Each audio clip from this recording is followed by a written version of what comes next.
Обичам коледни.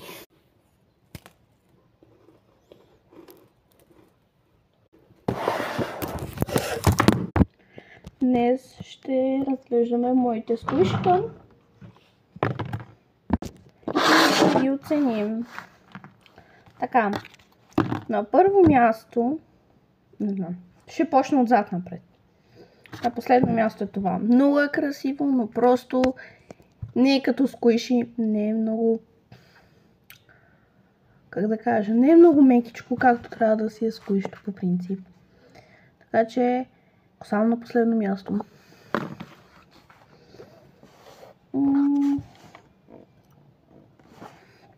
След това е Пуши, който как да кажем, просто е предпоследно. Нямам си идея. Това.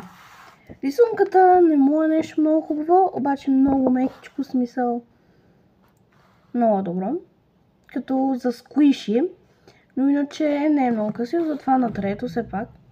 И остава тези двете. Труден избор. Различните чица. Усмихнато, плезно. Това пък е от домакинска хартия. И има такава шапчица, много хубава картината, както тук съм правила по линиите. Светло линии, тъмно линии и как блести. Това с коректор съм го направила. Това пък е много мекичко, защото то е единството, което е с такова отстрани. Не знам. Значи така ще направя. Ще пусна след този клип една анкета да гласувате кое повече ви харесва. Това или това. И ще видим. Което има най-много проценти, значи то ще победи. Така, сега за следващото нещо.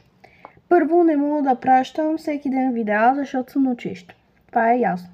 Така че хора, гласувайте за анкета, която ще направя за тези двете. Кое избирате да е и то ще победи.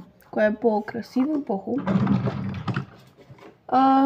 Други ден или утре или други ден, но мисля, че ще утре, не обещавам. Ще правя роза от хартия. Вижте само какви листа, затова от хартия. Ще ви говоря как се прави, затова малко ръцете са ми розови. Но разбрахте, утре или други. Аз не мога да пращам всеки ден видеа, защото съм на училище. Повече ще пращам.